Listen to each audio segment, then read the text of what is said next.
I'm Danny the Teacher, and this is Beauty Manifested. Check out my Batman hoodie that I love. So I guess I've been in like a little bit of a story time mood lately. So I guess I'm going to tell you guys a little bit about what I'm going through. I don't know what I'm going to call this video yet, but it's based on a video. I made a shorter video earlier because I was feeling so inspired after I watched Eileen's video about her new course, The Divine Calling. And so that's like really been on my mind all day. I have to yawn. Anytime I film after 9 p.m., I guess I'm going to be yawning. I'm getting older. Yeah, but so then I wrote out this video today because I was like, wow. So basically my video process lately is when I feel like I get a topic idea, I'll just open up a Google Docs and I'll start writing. And then I come on here and I basically just read it and elaborate a little bit. So I am experimenting with the energetics of entrepreneurship versus versus the energetics of employment. So my first disclaimer is that I only speak from my own personal experience. Everyone's experience is different. This is my experience, but what I will say about my experience is not only am I an entrepreneur, but I know a lot of entrepreneurs who are at all different levels of entrepreneurship, you know, millionaires, multimillionaires, struggling entrepreneurs, like just broke people who don't have jobs basically, and they just call themselves entrepreneurs, where they are entrepreneurs, but they don't make money.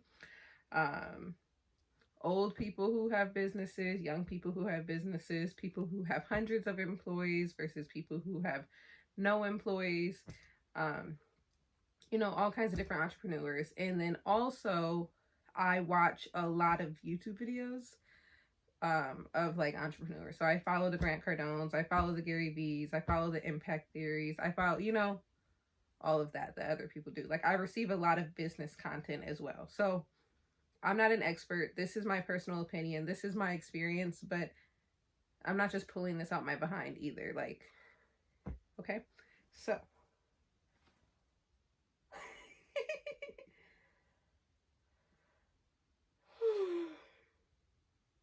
forgive me. So yeah, I already gave that. So I believe that I was born and bred to be an entrepreneur. My grandmother always celebrated me for marching to the beat of my own drum. She bought me my first like art easel. She raised me to be. She let me explore a lot of art, a lot of creating, a lot of freedom. And that I spent most of my time growing up with my grandma, creating things. Like I was very, very creative and pushed in the direction of being creative and celebrated for being creative, right? And then my mother, she always empowered me to make money from my hobbies by selling the product. Like if I was making if I got into making hair bows, she was like, you need to have an Etsy store. Like anything I was doing. And she taught the business applications class. She was a high school teacher. She taught the business applications class. And she also ran the school store. So she was familiar in business. She studied marketing in school. And then in 2013, I think I was 16 years old. Yeah, I was 16 years old. She started a photo booth business and she was doing really well with that. So my mother is an entrepreneur and also has a lot of like formal training in business. And then my grandmother is a creative and also pushed and celebrated me as a creative. So that's kind of like why I feel like I was born and bred as an entrepreneur. I honestly never considered working. Like that was never in my game plan. Yeah, if you would have asked me like, oh, like what's your dream job? I did used to tell people, they'd be like, what do you want to be when you grow up? And I would say the first Black female president of the United States. And then once I got to college, I actually was going to go into law and I started studying political science. So I was on that path for a little while, but I don't think I was ever going to really do that for real. But I don't know, maybe. That's what I said. Anyway, I am learning now that vision without skill set is null and void. So What I mean by that is it's not enough to just have like a bunch of grand ideas. Everyone has a bunch of grand ideas. I believe in the collective consciousness. I think that we all receive a lot of ideas, but it's about developing a skill set. So the most successful business owners that I know in my own life are the product of two circumstances. A, they are in a family business that either already existed and they're simply taking over, and basically like they spent their entire life being trained to run this specific business. So like people with stores, maybe they take over the store. And that doesn't mean that they do everything that their parents did. Like they have to take over and grow. But usually like they were brought up in this entrepreneur environment. They already know the field that they're in. Like, I don't know, like a lot of successful salespeople I know, like their parents were in sales, or their dad used to make them sell stuff in high school. Like they have some sort of formal training in sales. They didn't just like wake up one day and start doing it. They had been trained to do this since a young age. So that's like one example of people who I know who are usually like pretty successful in business. And then the second type of person who I see being successful in business is the type where they worked in a field for a significant amount of time before they finally made the decision to go independent. So like one example is my, I guess two examples. So one is my mentor, and she's a very successful life coach, and she had businesses before. Her parents had businesses that she helped with. She has a major in communications. She did coaching, or not even just coaching, but she was doing, like, before she even started the business, she had already been doing it for like 7 years before then, you know, so she spent a lot of time in the field learning it before she actually launched the business. And then a second example is someone in my family. He has a successful like teacher training business. I don't know exactly how it works, but I know it's very successful. He makes way more money doing this than he ever did before. And basically he was a teacher in, I think maybe a high school teacher for like 20 years, literally. And he learned the whole system. And from that experience, he saw where the schools could benefit from having someone come in and train these teachers in a certain kind of way. And so he saw value that he could add, and he launched a business, and it took off immediately. So those are like the two types of people. Either they worked in, or even like insurance agents, like this person worked in an agency for a long time, and then their boss is getting ready to retire. They buy the agency from them, and then they blow it up even more than the boss was doing. Those are like examples of successful business owners who I have seen. And then the struggling business owners, their parents probably weren't entrepreneurs. They don't really technically have a lot of business experience, but they're just like young, hungry, looking for an opportunity. And so they're trying everything. They're risk takers, they're adventurous, and they're willing to get in things. They get into like network marketing, they get into those get rich quick things, the PPP loans, the cryptocurrencies, the stuff like that. You guys already, well, I don't know if you guys consume business content, but yeah, you know the kind of guys. So there's successful and there's not successful business owners.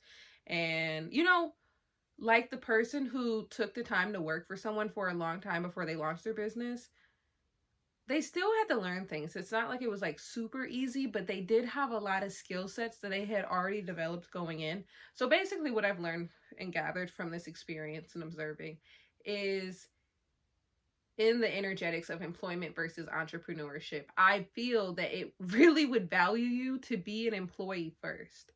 A lot of successful people, also the ones who I watch on YouTube, they say like, oh, how do I get rich young? No. They say, do an apprenticeship, find a mentor, work under them, even if you have to work for free. Find someone who you admire, work under them, even if you have to work for free, learn everything, and then you go duplicate it. And I didn't do that. I did do that in my first business, which was like the meal prepping, kind of.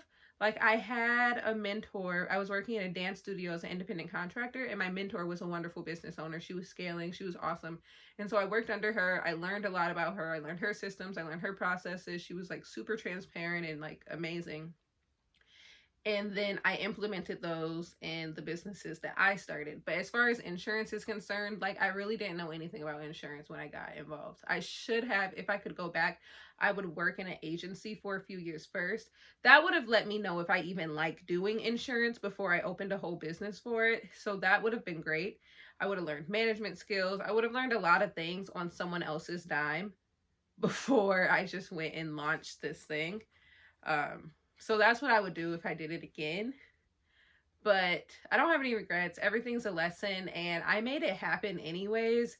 But I feel like it was way harder and emotionally stressful than it needed to be had I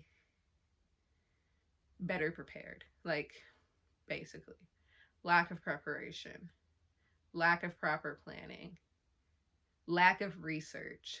Like, I just dived in head first. And I'm not saying that's necessarily bad, because at the end of the day, like, you don't want to get analysis paralysis, and you don't want to be the kind of person who never launches. But at the same time, launching before you're ready is dangerous. That's all I'm saying. So something that is well known in business is that if you can do it once, you can do it twice. So once you learn the principles of building business, like, you can pretty much duplicate it in any business, because most businesses do run the same. Like, if you've built a successful business, you can do it again, because it's the same principles. And that's why, like, my mentor now, she has a life coaching business, but she's able to give business advice to, like, every single industry, because the principles of businesses are the same. Business is systems and processes, at least the masculine part of businesses. And then the feminine part is just like the passion and the content. So basically, you start a business in a field that you love. You're going to have to study and research a lot in your business. So if you're going to do a business, it should be something that you actually enjoy learning about, and something that you know that you enjoy. And not just like enjoy doing. You can always hire people, but something that you could like be reading and studying about all night and it wouldn't feel like work. That's kind of how I am with gardening. Like, I study gardening for fun. I take gardening classes for fun. Like, nobody's paying me to do this. This is just what I do. And so I feel like if you're going to start a business, it should be something like that, because I keep comparing it to the insurance, but I spent 4 years in this, and I'm like, oh my gosh, like, it was crazy. There's a lot of studying that you have to do in insurance. I had to get like all these licenses. I have to know the nitty gritty of all the policies. Like, there's a lot that goes into it. I know that these like network marketers like try to draw you into insurance, and they act like you just show up and do it. No, there's a lot of studying that goes involved.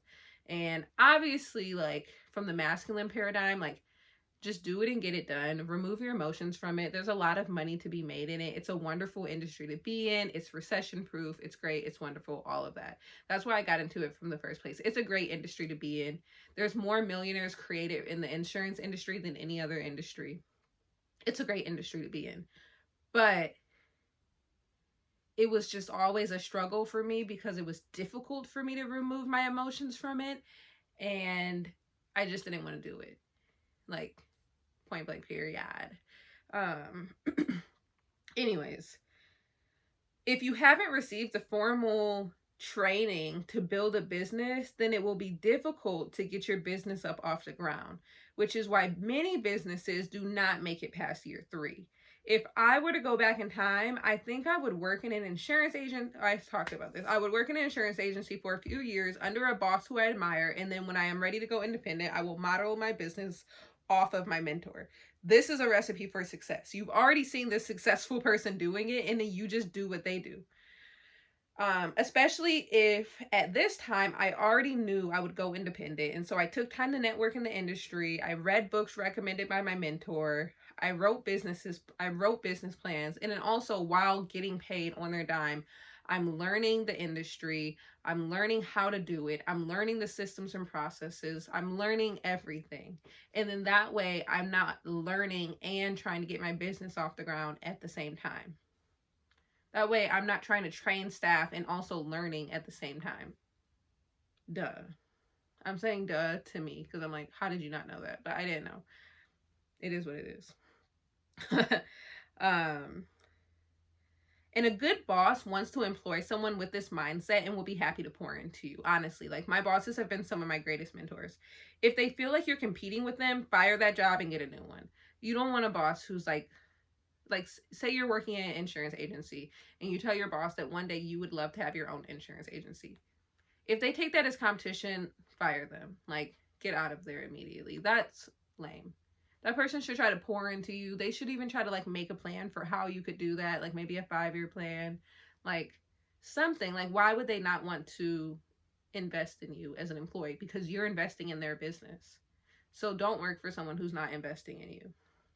Another note. So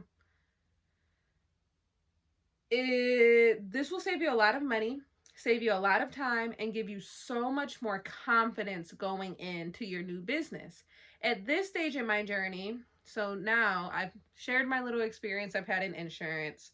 I am getting out of that. I'm selling that business, and I am thinking about getting a job for a little while. Also thinking about, well, I actually have already launched my new business. I already launched it. And I also have formed a nonprofit. Also, I haven't launched that one quite yet, technically. But yeah, so I already launched. I know how to get a business going. But I don't know if I'm going to go into that full time or if I want to spend some time working. I'm definitely leaning towards spending some time working because honestly, like, getting a business going, and I know I love my gardening. But like, sometimes it's just not as fun when you're trying to make money from it. And that's just the facts. And a lot of business owners will agree. Like, your hobby is fun because it's a hobby. And once you turn it into a business, sometimes it kind of takes a lot of the fun out of it. And so it's like, I think I would like to take some time doing business. I've been studying social media because I would love to have like a remote job, be working in tech. I love marketing. I'm doing a digital marketing certificate. I've been applying with the airlines because it would be nice to spend a year, maybe even a couple years, just as an employee. I go in, I do my job, I love my job, and I go home and I'm free. With business, you're never free. And I just need a break because the past 4 years have just been a lot. And it just seems like I just want to have a nice stable income, a nice predictable routine, and time to spend in my garden. And then in my mind, I'll do that for a little while, a couple years. I'll get married. I'll start my family. I won't be working at all. And in that time, I'll pour more into my business. And I mean, even creating this content here right now is pouring into my business. I'm creating courses, I'm creating content, I'm building my personal brand, but there's no pressure to make money off of it. I think I'm just going to go get a regular job. And even that sounds scary because I'm really not the working type. I think I was an employee one time or 2 times. I worked for Starbucks and I worked at an Asian restaurant before when I was like in college. So I have been an employee before, but not like a corporate employee or anything like that. So, you know, it does kind of make me feel a little bit weird because I just don't know what it entails. I'm like, what does it even mean to work for someone? Like, KPIs and everything, but I know I can do it. I'm a hard worker and I love teamwork. I love teams.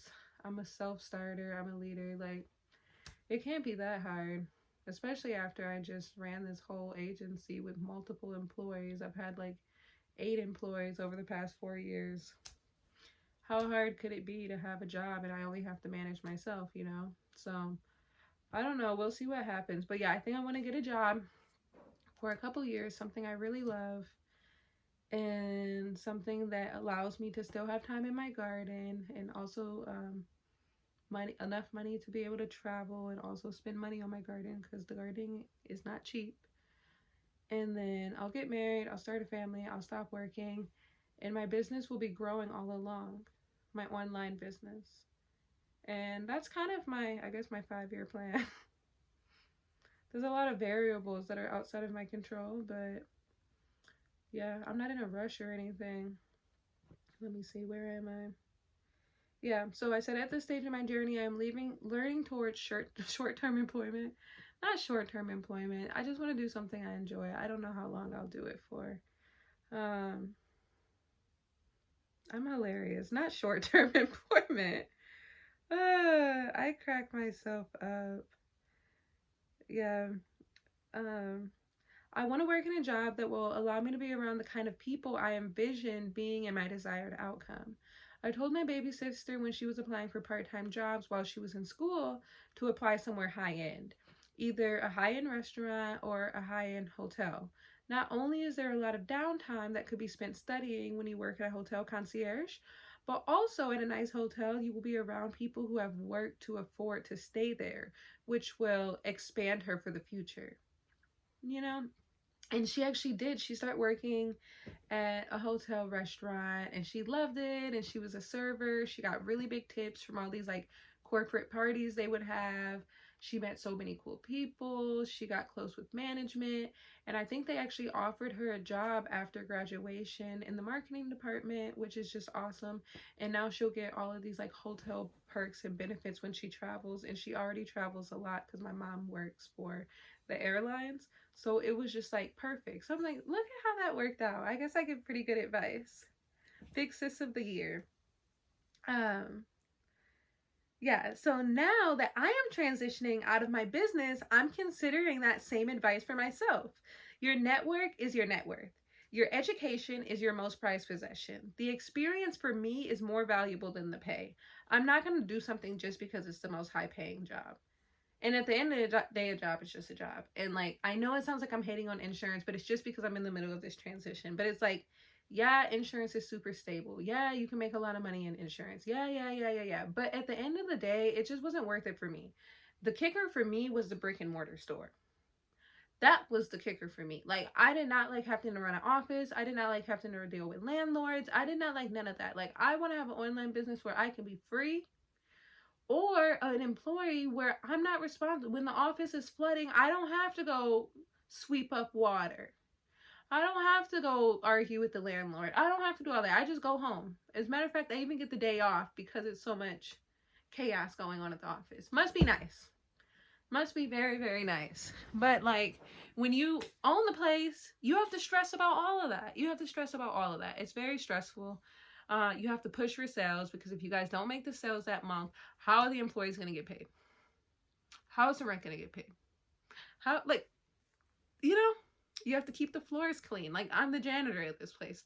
And of course, like, you can hire people to do all that stuff, but I only had the business for 4 years. And so, like, these things take time. And it's not wise for you to just start hiring people out the gate. Hire a house cleaner, like, you can't just hire someone for everything. So had I stuck with it a little bit longer, I'm sure it would have gotten easier. And that's why I kind of took so long to give it up, even though I really didn't want to do it. And even now, like, now I'm fully ready to get out. Fully ready. But like, that was a hard decision to make. My mom had to push me into it, because I was like, I don't see myself as a quitter. Like, I don't want to quit. Like, I did this. I already invested a lot of time. It was kind of like the opportunity cost. I'm like, I already put so much time into it. Like, I can't quit. I put money into it. I put a lot into it. Like, I can't quit, even though I was miserable and I hated it. And I really didn't see myself doing it for another 10 years. And I was just kept saying, like, I'm like, oh, if I just stick it out, it's going to get better. If I just stick it out, it's going to get better. And that is like it wasn't an issue, but all of my mentors in the field were men. And men just work differently. They don't get as tired as we do. And it's easier for them. I don't know if it's easier. I've never been a man, but it seems to be easier for them to just remove their emotions from the situation and just do the damn thing. And I struggle with that. I'm like, I don't, like, I have a lot of feelings. you know, you have to go to the office on your period, your tummy hurts, like it was just a lot. Yeah. But I said the experience for me is more valuable than the pay. Of course, make a good salary where you can afford your lifestyle, but don't sacrifice your education for more money.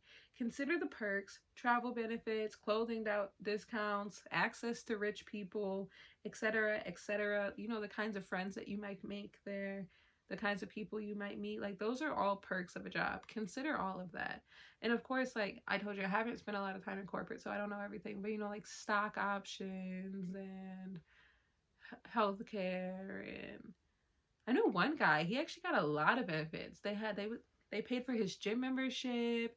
They would pay for some spa services. They did all kinds of stuff. So like, consider all of that when you're taking a job. Like the perks are great. And like, you know, the material perks, the monetary perks, and then also just like, you know, like I said, like flight benefits, discounts, like stuff like that. And then set yourself up for success. Acquire the skills that your future self will need to have. Because like I said, even if you do see yourself having a business someday, and I do see myself having a business again. I'm just a business person, like through and through. I am an entrepreneur. I'm just taking a little break to recharge because the last one was a lot. And in the meantime, like before you start that business, start acquiring those skills while you're still in a job. And better yet, get a job that is aligned with the business that you'll have, where you're paid to get the skills to have the business. You know? It's like when the job pays for your schooling. That's exactly the same concept. The job is training you and paying you to learn how to do it for yourself, and have that mindset even while you're working for the other person. You're like, okay, I'm learning how to do this for myself. So study the job, study the bosses, study the system, study all of that, learn that. And that is going to set you up for your business like so much, instead of like just trying to build a business from the ground up and you really don't have any knowledge of business. Acquire the mindset that your future self will need to have. Surround yourself with the kind of people that you will want to be like in the future. All your decisions are investments into your future self. So choose wisely. And that's it. That's it. And my last little note, like something that I feel like is kind of funny, is I've never been a schoolgirl. It was just never my style. In high school, I skipped school all the time. I didn't do my homework. It just wasn't my jam. In college, I became a good student. I went to tutoring. I got A's, but it still just wasn't for me. It just wasn't my vibe. I didn't value it because I didn't see the point in it. And, you know, I don't know if that was like a parenting flaw. I don't know if that was a personal flaw. I don't know what it was, but I just didn't really see like the point. But now looking back, I wish I had seen the point, because like, if I were to go back, and what I would tell my daughters is go to a school where you can do the best networking. Like, I literally never even thought about going Ivy League. I didn't even, like, that never even, I didn't even see the value in it. But now I'm like, okay, literally, like, president's kids go there. Like, why would you not want to go network with president's kids? So when you look at it from a networking mindset, I would tell my kids, get the best grades, just set yourself up so that you can go to the best school possible, so that you can be around the best kids possible. Be around those people. Go Ivy League. Literally, why not? So you'll go Ivy League. Now you're around some of the best people, like the greatest minds in the country. These people are going to do great things. You're around them. You're learning from them. You're learning their behaviors, learning their ways of being. You're creating a social network for yourself. Do a sorority. Do social clubs. Like, do the whole thing.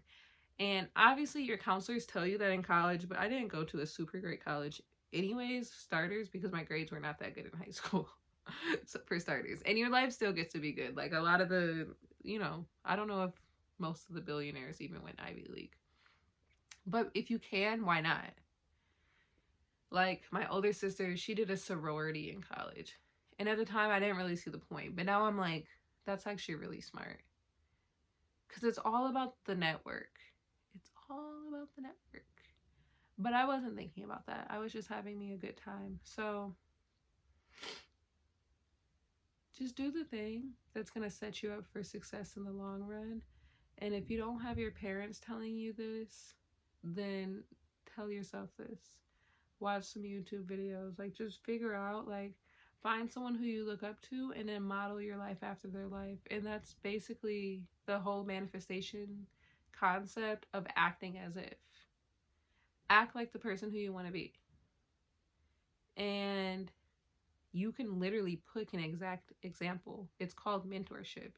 You find someone whose life you would want, preferably someone older than you, preferably, but it doesn't have to be. It would be wise to do it that way, because then you can have a 5-year plan, versus if you pick someone who's like the same age as you, you don't, like, they don't even really know because they're still doing it in real time, versus someone who's been doing it for a long time. Anyway, so pick someone older than you that you really admire and then study them. Study everything about them. Learn everything you can, and then literally model your life after their life. And you have to be coachable. I remember that's what one of my first business mentors told me. Like, you have to be coachable. You can't think that you know it all. Socrates said, a great man knows that he knows nothing at all. And that is literally so true. Like, and it's not that you don't know anything at all, but it's like you just have to be open to learning. And you have to admit, like, if you've never done this before, yeah, you might think you have this new and novel idea, but at the same time, the method that is tried and true for a reason. And that's why my mentor, a lot of the studies that she uses are, of course, like, she does trust herself, trust her intuition, that kind of thing. But a lot of the concepts that she teaches are based on, like, anthropology and human evolution. Like, these things are very much tried and true. And then you just set yourself up in a way that aligns with the universal laws and the way that things work in life. And so I wish I had taken that into consideration, but at the same time, my life still gets to be great. I still get to be rich. Even like, and I'm talking about the future self, but even now, I've done a lot of great things in my life. I'm very successful. I've learned a lot. I've done well for myself. I'm doing well for myself. I have a good head on my shoulders. I'm in the path of alignment. I'm well-spoken. I'm literally so many things. And that's without doing good in school. That's without going to the Ivy League. That's with all the mistakes I've made. You know, so like, it's never too late to get started. But if I could do it the perfect way, that's what I would have done. Yeah. And I try not to, like, my little sister, I'm so proud of her. She's a queen. Everyone congratulate her. She's graduating from school. She's so smart. I literally look up to her. Like, she's amazing. Like, I hope that she's gotten to learn a lot from the road that I've taken. And I try not to put too much pressure on her, because not even pressure on her, pressure on myself. Because it's like, okay, I've made all these mistakes and I don't want her to make them. So sometimes if she makes the same mistake that I already made, I get like irritated, because I'm like, how come you don't listen to me? I'm telling you, like, if you do it like this, it's going to work out like this. And if she still does it like this and it works out like that. And I'm like, you should have known that because I already told you. But in life, you have to be able to make your own mistakes. And that's what my mom had to learn with me, because she tried to tell me a lot of things I didn't listen to as well. And so this is preparing me for parenting, because even though I'm going to talk to my kids a lot, I'm going to help them plan, I'm going to help them strategize, I'm going to give them the whole blueprint of my life and see how they do. But everyone has to make their own mistakes. Everyone has to learn. Everyone has to heal. We're all on our own path, and it is what it is. Sometimes your people's kids grow up to be drug addicts. Like, you know, there's just so much that's outside of your control. So I hope you took some nuggets from this video. I feel good talking about it. I feel excited about the next journey of my life. I mean, like, these are the most exciting days of my life. These are the best days of my life. I love new beginnings. I love reinventing myself. Like, I love the uncertainty. It feels so good. It's like an adventure. And I love waking up like my life is an adventure. I love uncertainty. And I think that's part of the entrepreneur mindset. But I'm going to be a corporate baddie for a little while. See how I like it. Vibe. Wear a uniform. Do the whole thing. Because why not? I'm going to have fun. And hopefully I'll be able to give you guys some employment advice in the future. But for now, if you guys have employment advice, and if you made it this far in the video, give me a thumbs up. And then leave me a comment giving me tips for being a good employee. Because I have no idea. I've never been an employee before. But I had employees before. So I feel like I know, like, how I wanted my employees to be. But yeah, I love you guys. Peace. Be blessed.